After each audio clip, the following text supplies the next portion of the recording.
자, 이게 왜 중요하냐? 기존의 행정명령으로 되어 있던 비트코인 전략 비축을 아예 법으로 격상을 시키려는 거예요. 비트코인이라는 자산에 대한 인식을 크게 전환할 수 있는 미국이 보내는 신호에 집중을 해야 될 것 같습니다. 저는 그 신호를 읽는 게 굉장히 중요하다고 봅니다. 안녕하세요. 느린 투자를 지향하는 파티엔스입니다.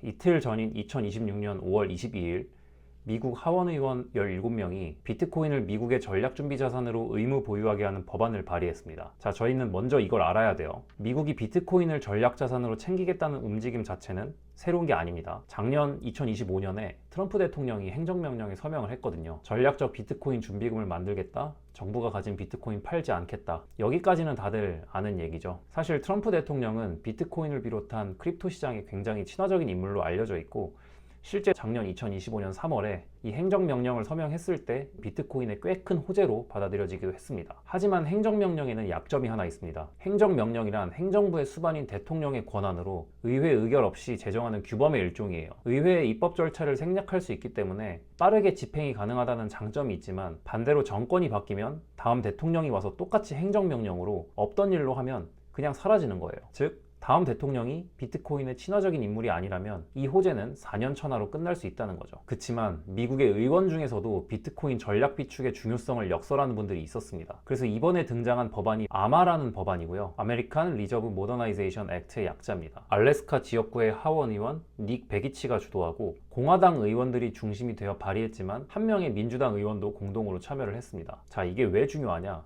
기존의 행정명령으로 되어 있던 비트코인 전략 비축을 아예 법으로 격상을 시키려는 거예요. 자, 법이 되면요, 정권을 공화당이 잡든 민주당이 잡든 정부가 가진 비트코인을 함부로 팔 수가 없습니다. 대통령 마음대로 좌지우지 할 수 없게 되는 거예요. 이게 핵심입니다. 누가 권력을 잡아도 건드리지 못한다. 즉, 비트코인을 길게 투자하는 사람 입장에서는 이게 굉장히 중요한 포인트가 될 수밖에 없습니다. 자, 이 법안이 중요한 이유가 기존 미국의 스탠스에서 한 발 더 나가는 내용을 담고 있습니다. 지금까지 미국이 보유한 비트코인은 대부분 범죄를 수사하는 과정에서 압류한 거예요. 그런데 이 아마 법안은 기존에 보유하고 있는 비트코인을 팔지 않는 것에서 그치는 게 아니라 추가로 더 취득하는 것과 관련된 내용도 들어가 있습니다. 바로 재무부와 상무부에 비트코인 추가 취득 가능성과 그리고 이 추가 취득을 어떤 방식으로 할지 연구하도록 지시하는 내용이 들어가 있습니다. 그래서 여기서 잠재적 취득 방식은 연방에 추가 예산을 투입하거나 나랏빚을 추가로 내서 매수하는 방식이 아닌, 즉 예산 중립적 방식을 통해서 매수를 하는 방법을 연구해야 된다라는 내용이 들어가 있는 것으로 밝혀졌는데요.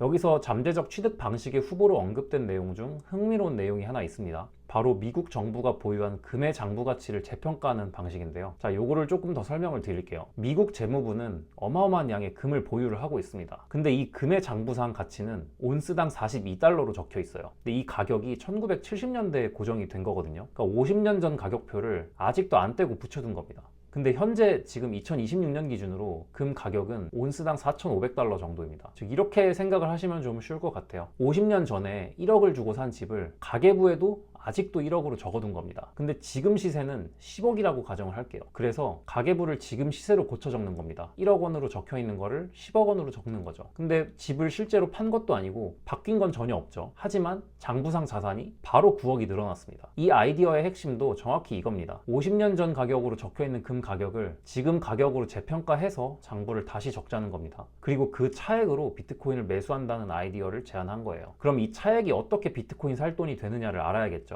사실 금은 재무부가 보유를 하고 있고요. 연준은 그 금에 대한 증서, 일종의 차용증을 들고 있습니다. 그리고 이 차용증에도 똑같이 그 42달러로 적혀 있는 상태고요. 그런데 재무부가 이 기존의 낡은 증서를 회수하고 지금 시세로 적힌 새 증서로 바꿔주면 연준의 장부상 자산 가치도 확 불어나게 되겠죠. 그럼 연준은 이에 상응하는 금액의 현금을 재무부에 입금하게 됩니다. 이렇게 되면 미국 재무부, 즉 정부는 기존에 보유하고 있던 금을 팔거나 예산을 추가로 집행하거나 하지 않고 현금을 확보할 수가 있게 되는 거예요. 그러면 이 돈으로 비트코인을 사자. 이게 바로 아이디어의 핵심이라는 겁니다. 물론 이것은 아까 말씀드렸던 예산 중립적, 즉 예산을 쓰지 않고 비트코인을 추가 취득할 수 있는 방법의 아이디어로 하나 제안된 것이고, 이 법안이 통과된다고 해서 이 방법을 통해서 비트코인을 무조건 매수한다는 의미는 아닙니다. 즉 강제로 산다가 아니라 법안에는 살 방법을 찾아본다라는 내용이 들어가 있다라고 이해를 하시면 될 것 같아요. 그래도 이런 아이디어의 실행 가능성을 연구할 수 있도록 하는 움직임이 법안의 형태로 미 의회에서 제안이 되었다는 것 자체는 비트코인이라는 자산에 대한 인식을 크게 전환할 수 있는 중요한 포인트가 될 수 있겠죠. 자, 또 이 법안에서 중요하게 보아야 할 포인트 두 번째는요, 바로 20년 매각 금지 조항입니다.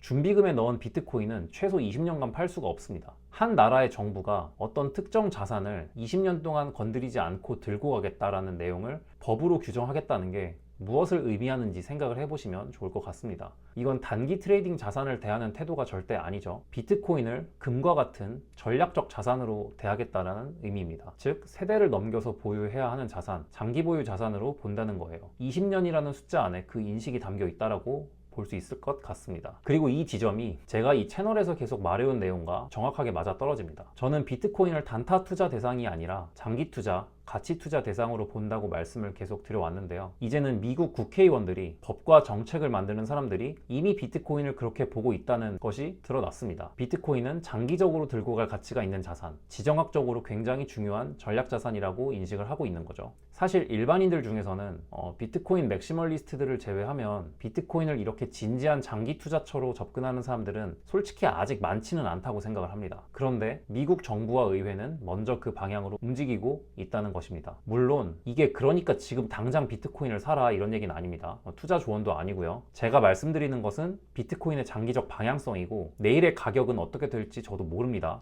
다만 경제적, 군사적 최강대국인 미국이 비트코인을 보는 관점이 어디로 가고 있느냐, 그 부분을 우리가 주목할 필요가 있다고 생각됩니다.